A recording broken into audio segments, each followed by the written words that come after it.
Are you having to deal with a narcissistic boss? Would you like some help to make sense of this situation and a few strategies that might help you get through with your self-esteem, your mental health, and your hopes of a good career intact? My name's Ruth Ann. I'm a clinical psychologist. I'm an expert in relationships and issues of narcissism. And in this video, I'm going to talk about narcissistic leaders and how to cope with them. It's not unusual for a narcissistic workplace to start in a similar way to a narcissistic relationship, with a period of love bombing. Maybe this job looks like your dream job. Maybe it's a chance to work for a prestigious company or a social cause that's really close to your heart. Maybe it's a chance to work with a leading organization or a leader in the field of your chosen profession. And you may be rightfully really proud of what you've accomplished. And your family and friends can be telling you how proud they are of all that you've achieved and accomplished and of the bright future ahead of you. But that dream can quickly turn to a nightmare. You may find that your boss takes credit for your work or blame you if something goes wrong, especially if the thing that went wrong might have had something to do with them. You may find that they're critical, that they put you down, that they're condescending to you.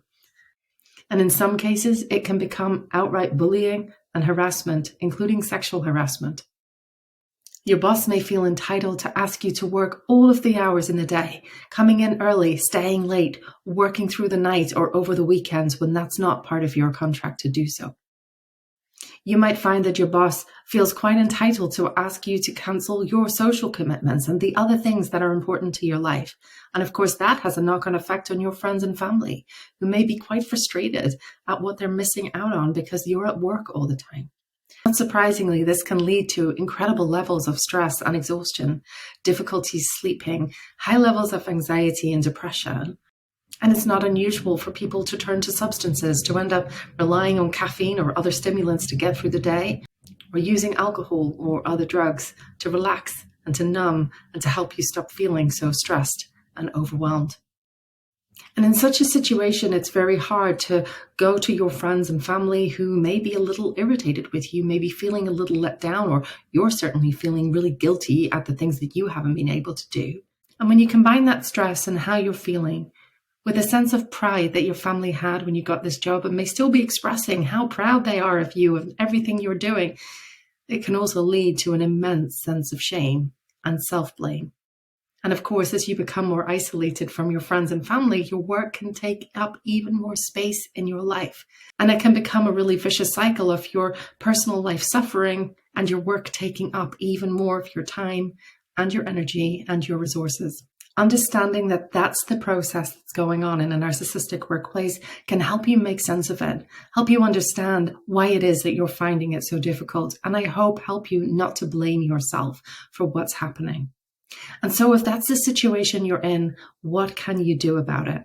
I have 5 steps to suggest. Number 1, build your relationships outside of work. If you can, break the silence. Tell friends or family who you trust what is going on at work, what the realities are. I hope that what you'll find if you do that is that your friends and family love and value you for who you are and not for the work that you do. And your friends and family will hopefully validate what you're going through and confirm to you that your boss is behaving in a cruel and abusive manner. If you have friends and family who you can lean on for validation and emotional support, that can make an enormous difference to you. If you have some trusted colleagues, ideally that are independent from your current workplace, that can also be a really helpful source of support because they can help remind you of what it was like to work in other environments, of the contributions you made, of the value of your work to them. And that can help you maintain your sense of self-esteem and self-worth as you go through narcissistic abuse in the workplace. Step 2, self-care is absolutely critical. If you're not able to get out of this workplace quickly, then you need to look after yourself. You need to guard your boundaries. That means making sure that you have the opportunity to get good sleep. Do your best to eat well in a way that nourishes you and get some exercise or engage in activities that are valuable to you outside of work. It's really important to maintain your identity and your self-esteem outside of work. You are much, much more than your work, and you need to remember all of the other aspects of your personality and the things that are important to you in life. Number 3, survive at work. You need to have realistic expectations about this workplace and what's likely to happen. This is about survival. As far as possible, you need to protect yourself from gaslighting and unfounded criticism and blame. One way to do that is to keep everything in writing, have a paper trail, make records of discussions. If you're making records of your boss's behavior, make sure you document them, but not on your work's computer. Document them somewhere personal, so that belongs to you. If you're able to avoid being on your own with them, so you always have a witness, that can be something that helps keep you safe from bullying and harassment, particularly sexual harassment. Don't disclose your personal information or the things that are really valuable to you to your boss. That's giving them ammunition to use against you, ways that they can manipulate you. In this kind of environment, it pays to be professional, cordial, and a little bit distant. It may not be the way you'd want to work or the way that you'd be in other workplaces, but it may be necessary here. My friend and mentor, Wendy Berry, suggests another technique. She calls it the vomit bucket technique because honestly, it's a little bit sickening, but it does kind of work. Narcissists in the workplace, like all narcissists, are terrified of criticism. They need praise and flattery to maintain their self-esteem. So use it. If you can find something that you admire in your boss, genuinely admire, perhaps they have really big visions for the business, or maybe they have excellent technical skills. You can tell your boss in a genuine way that you admire those things. It's buttering them up, and it may make them more favorably disposed to you. Step 4, build your professional identity elsewhere. Whilst your current workplace may be all about survival, that doesn't have to be your entire career. You may be able to find ways to build your professional identity in other ways. Maybe there's some training courses that you can go on to get out of your immediate workplace and spend time with other people in your chosen field, talking about the things that are important and interesting to you and the motivations that you had for getting into this field in the first place. Maybe you can connect with colleagues from previous jobs, especially if they're completely independent from your current workplace.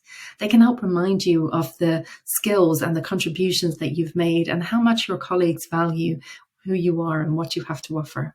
That can help maintain your self-esteem and give you a reality check that counteracts all of the criticism and blaming messages you might be getting from your current boss. And number 5, get out. Now, I know getting out might not always be an immediate possibility for all kinds of reasons. It may be that you accept this in order to progress your career, but think very seriously about the cost that that has to you, how you're going to mitigate that cost, and what your long-term goal is.